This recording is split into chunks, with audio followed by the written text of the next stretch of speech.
Welcome to Hospitality Folks, a podcast about the people behind great hospitality. I'm your host, Alicia Dick Wahlberg. Join me as we talk with hotel teams, managers, and operators about hiring, culture, and what it really takes to build teams that perform at high levels and stay. Hi, folks. Welcome back to this week's Hospitality Folks. I'm your host, Alicia Dick Wahlberg. In this week's episode, we're diving in with Analice Martinsson. We're going to be talking about identity, immigration, and finding your way back to your passion and strengths at work, and why staying in hospitality is getting harder, especially in Sweden. Hi, everyone. My name is Analice. I'm originally from São Paulo, Brazil, but I have been living abroad for the past 13 years, mainly in Sweden, but also with short times in other parts of the world as well, like New York and Nairobi, Kenya, and Mumbai, India. I studied international relations in São Paulo, and I wanted to be a diplomat because I always been very much interested in different languages, different cultures. I'm half Portuguese, half Italian. So I had the chance to, when I was 14, to travel to Europe and visit 3 different countries and relatives from Portugal that were immigrants within Europe and Germany and France, for instance.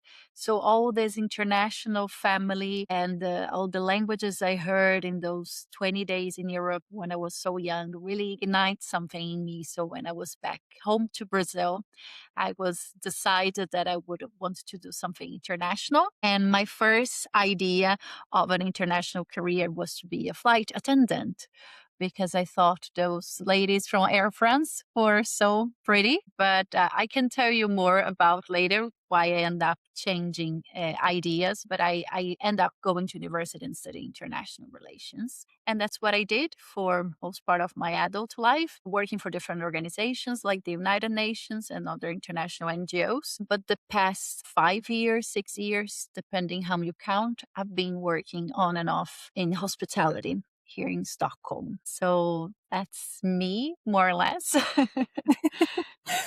Thank you so much for sharing. So when we first met, you told me the story about how you wanted to be the flight attendant with the cute red outfit. I was like, I totally see that. You have the personality, the charisma. For me, it was so surprising. You knew very early on that hospitality is where you felt alive. When did that become so clear to you?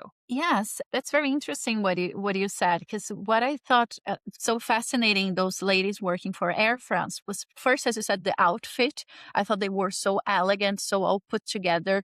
And still I could see they worked hard, like coffee or tea and, with all the tension that you have up in the air, but they were still like always smiling and being warm. And I thought that was so interesting as a profession. And I never thought it was easy. I thought, oh, this is hard work, but it's still very challenging and interesting. And all the languages as well, they were changing languages with different passengers. But then back home, because to be a flight attendant, you have to be at least 18, right? So from 16 years old, I started working as a sales girl. So I started working in a jeans boutique, so clothes. And I really enjoy it, the variety of tasks and people coming and going. I remember that I told myself and my friends, like, every day is a new day at work. I never know what kind of clients are coming. I never know how much I'll sell. So I thought this was also interesting and attractive, that every day I could, make a lot of money, because we had a percentage of our sales. So I know sales is not directly hospitality, but it's still working with people. And in a way, you were serving people. You were like pulling different pieces and different sizes and really like being there at service of your client. But then, I don't know if you want us to start this discussion, but it was a lot of like limiting beliefs coming from myself and from my family that kind of stopped me for many years from working with service. Yes. Yeah, that's actually something that when you and I first sat down, the setting was perfect. We were at your hotel on the water, and it was just, it's stunning there, and your team is stunning. Well, first of all, when I saw your profile on LinkedIn, I saw, wow, master's degree in international relations. Mine is also related to international relations. And we're both immigrants working in hospitality. It's like, I really like this girl. Thank And you. when you Same were here. telling me about how you were kind of pushed to go out of hospitality because you did so extremely well in academia. I mean, meeting you even for 5 minutes, you see you're smart. That's so clear. And because of that, you had so many paths open for you. How did your circle, your community react when you ultimately decided to really go into hospitality? Thank you. Thank you for all the compliments. And I felt the same. Maybe if we just go back to the point in which I'm back from Europe at the age of 15, and then I'm in college, in high school, sorry, talking to my teacher. She was language teacher. I always been good in language, but she was a Portuguese teacher and literature. And then we were having this class when we're like the classic question, what do you want to be when you grow up, when you are an adult? And then I say very happily, I just came back from France, from Europe. I want to be a Air France. I'm very, very decisive. I want to be Air France flight attendant. And then she goes like, what? Why would you want to be a waitress in the air or something like that if I translate from Portuguese? And then after that meeting with all the other students, she came to me and she's like, I'm very worried. I even feel I should talk to your parents. This is not a good idea. You know, you are intelligent, you have the best grades, you should go to university. You know that you don't need a university to work as a flight attendant, right? Blah blah blah blah blah blah. And it was really so disappointing for me to listen to that. And at home, my parents, who are teachers, who all been to university and made their ways out of poverty thanks to educations, because from both sides they were very, very poor, like 7 kids from my father's side, 5 kids from my mother's side. You know, none of my grandmas worked, so in a very, very difficult situation in the suburbs outskirts of São Paulo. So they are self-made people thanks to education. They never been to business, none of them, but it's like education, education, education that made them have like a middle class life. So they were very worried about my decision to work as a flight attendant. And it was pretty much the same reaction when I told them that I got this job in this boutique. They were like, no, you should study. Why would you want to be a sales girl? Blah, blah, blah. You don't need education. So it's been a lot of this putting education first. So I checked all boxes. I did a bachelor's in international relations. Then I did an MBA in São Paulo in one of the best business school in Latin America, which is Fundação Getúlio Vargas. And then in Sweden, I did a Master of Science in Environmental Communication and International Relations. But I always felt very bored at most of those jobs, you know, like pure admin or writing reports or doing political analysis. I always wanted to be close to people and like serving, helping, interacting with people. And that's how I end up finding myself in the hospitality business here in Sweden when I had to reinvent myself. So it was natural for me to go to a place in which I could have interaction with people, use all my languages, my language skill, my culture competence skill, interculture competence skills, and still be in a place that it's beautiful, because this is also a value for me, beauty. So I get inspired by beautiful places. I feel very bad if I'm in a place that is disorganized, dirty. The aesthetics is very important for me. It makes me feel in peace. So being, especially in a luxury environment, like a luxury hotel, it really made me inspired and happy. So that's was another point, that other working in offices, maybe not all of them would have this eyes to detail, aesthetics, you know, the color palette. You know, offices are just offices. So I think that was another thing that was missing during those years that I worked for, I don't know, United Nations, NGOs, or even corporations. What I keep coming back to, so with your family's background, I come from a farming background, and so education was important, but I definitely understand why your family was pushing you. And I think, at least in the US and in parts of Europe, and I think from what I gather from Brazil as well, there's this idea that hospitality is something you end up in, you don't choose. Mm. And what I love about your background is you knew very early on what your strengths were, what makes you happy. And it's using your intelligence with communication, working with people. And was it 5 languages? Yes. Like an insane amount. So Yeah. jealous. Yeah. And you Thank you. are literally someone who hospitality, the industry, especially luxury, could be like, yes, please, can we copy and paste? Just please. And Yeah. what I'm coming back to as well is as an immigrant myself, I mean, we're both women, similar backgrounds with the international relations. You take it on a whole nother level. How has your background shaped you to see service and belonging in this luxury space, especially when you have all these different guests who come through the door every day? Yeah, thank you. Thank you for the question.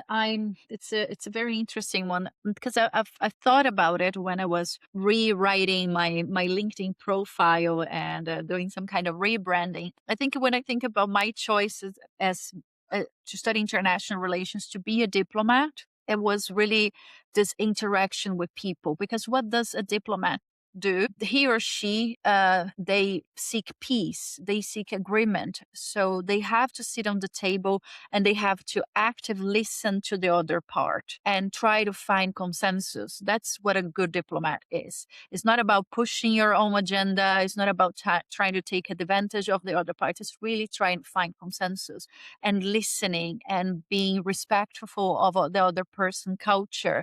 It's studying the other person culture before visiting his or her country or even before the interaction, right? So you understand how to greet. Should I touch this person? Should I bow? Should I, like all this intercultural etiquette that you should learn as a good diplomat.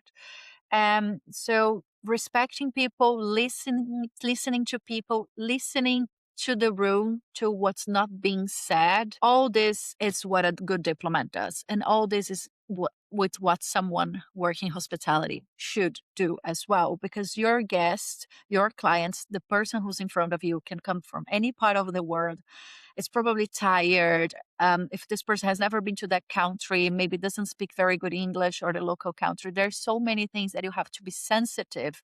And you are a diplomat, you are representing that institution that you work for, and you were there to welcome that guest.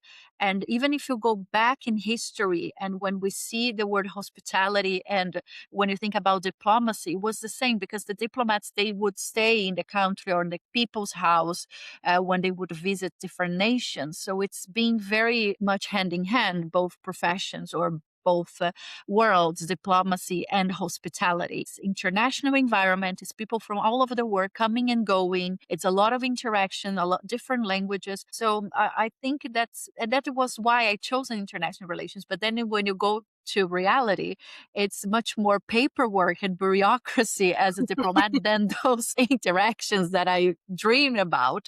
I think the place where you would have them the most was in New York, where I had the chance to work for 4 months as an intern for the Brazilian representation to the United Nations, because then the diplomats, they would go almost every day to the UN building and there talk and discuss and have a coffee or have a drink or go for dinner with different delegates.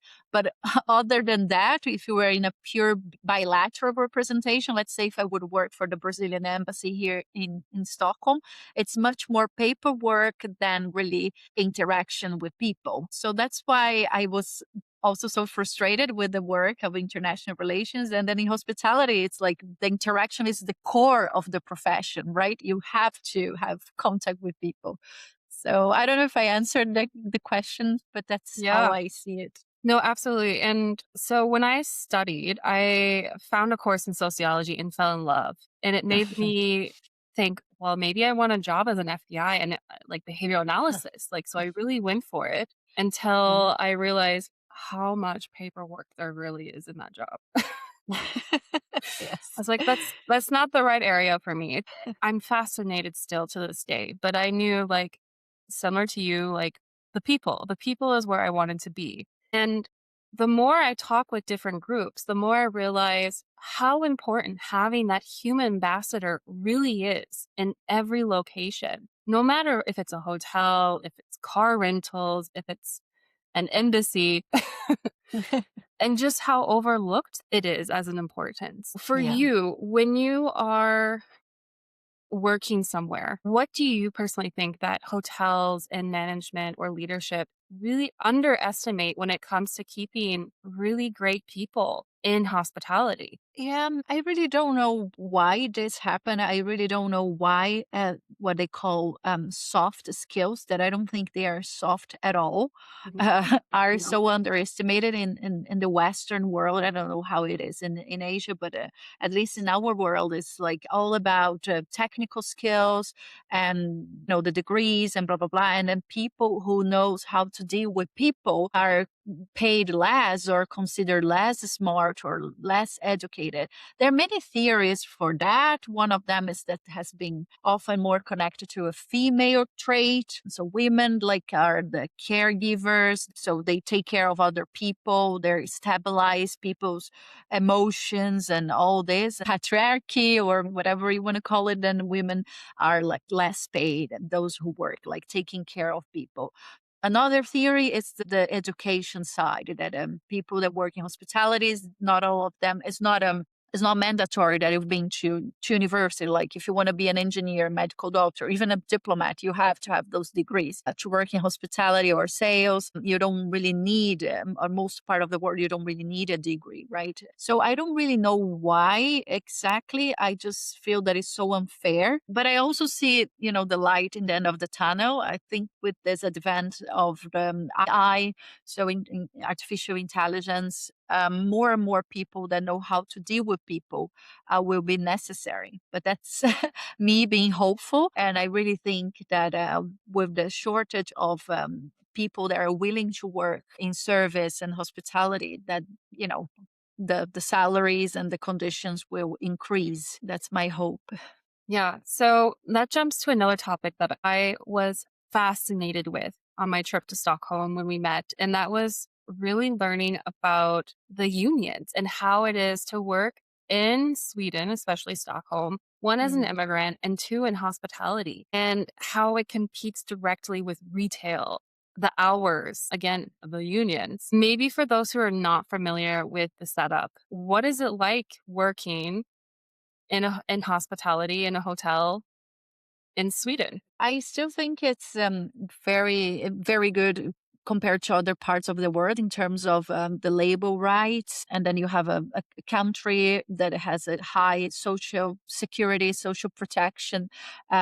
But if you think about someone who can work in hospitality, could also work in retail, as you said, or could work as I don't know, secretary or administrative assistant or personal assistant. When I see this person and that this person sees all the three options, going to hospitality, it would be the most stupid one in terms of finance, in terms of salary conditions and everything else, because our union is the same union as Restaurant and is one of the weakest in the entire labor system in Sweden.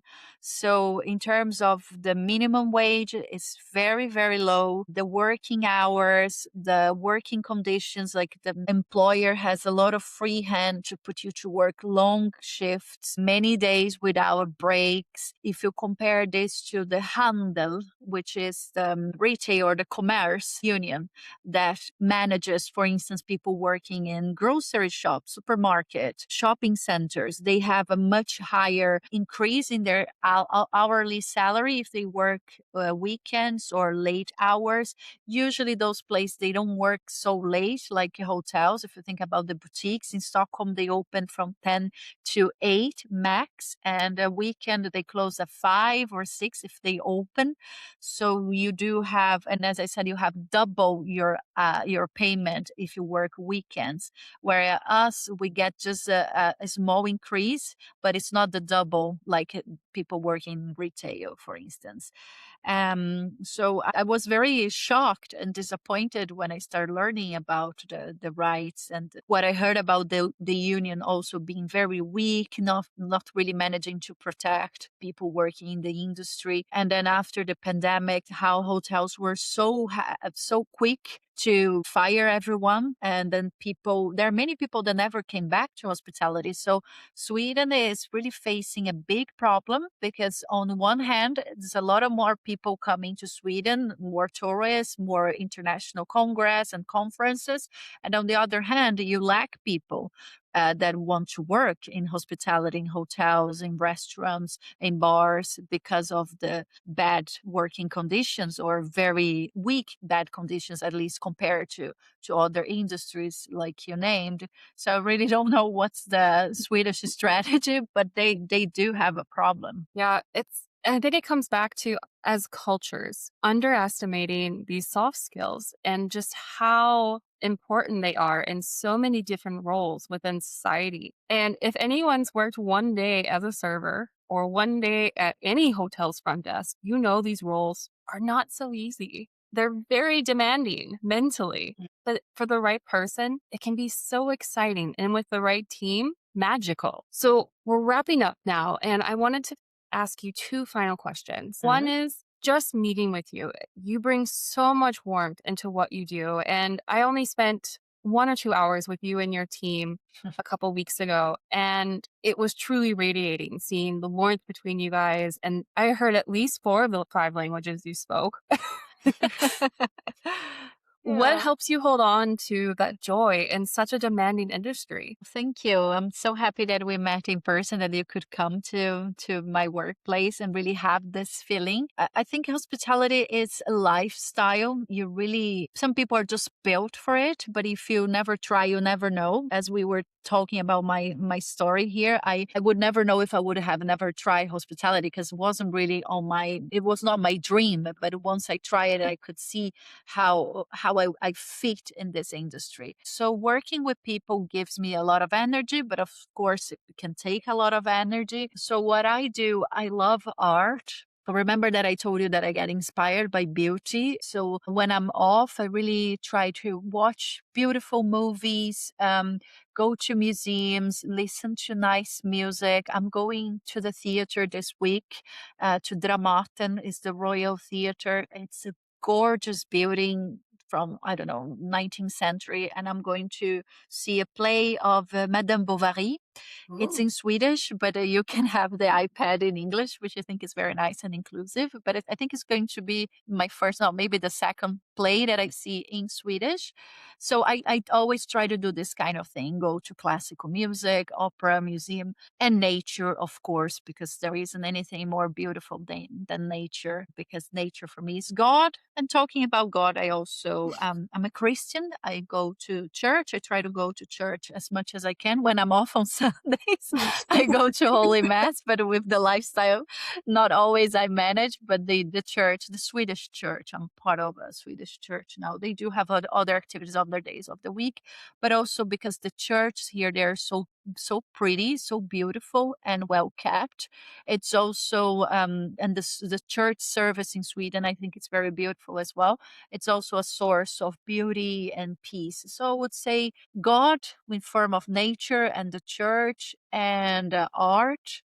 Beauty in general, I think it's how. So I stay quite a lot alone, Alicia, when I'm off. Don't see my friends are like, but I love to do these things that I told you by myself, going to museums by myself. I'm going to the theater all by myself, because I really need a bit of space when I'm like talking 5 languages for 8-9 hours a day. I feel like that's totally understandable. And I'm also someone, I love to appreciate beauty. And maybe that's why I live what some people would consider the middle of nowhere, and where I'm constantly trying to convince my husband, let's go another vacation this summer to Sweden, to the nature, to the Yes. forest. So I completely Yeah. understand. Mm. Speaking of beauty, something Mhm. that we both share a common love of, if this Mhm. episode were a glass of champagne, what feeling would you hope someone carries with them after the last sip? This question. I would say I hope they feel bubbly, like bubbligt, as we say in Swedish, tian, as we say in French. So it's to have really this bubbles in your stomach, or butterflies in your stomach, and really curious about the world of hospitality. If you like history, maybe go and research research a bit more and see how all this industry is and how important it is and how connected it is with diplomacy, international relations, and everything else. And the need that we have more and more when you think about peace in the world is really how to be open and hospitality in your life in general, like how to welcome people, how to make people feel home away from home. It's really a blast. And again, sorry if I'm bringing a lot of God in this conversation, but it's really like when you serve, you are also pleasing God because you are helping a fellow human being. So I always believe in that. And there's a sentence from Martin Luther King that I read when I started working in hospitality.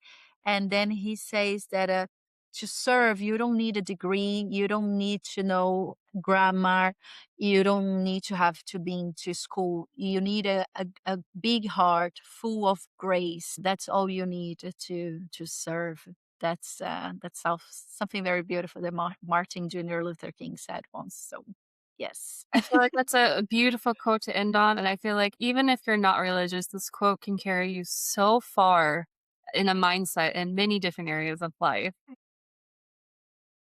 Thanks for joining Hospitality, folks. If you're curious to learn more about working in hospitality in Stockholm or wanting to know more about Analice herself, feel free to check out her LinkedIn profile and connect with her if you know someone who's choosing hospitality, especially when it's not the obvious path. Send this their way. Let's keep these conversations going.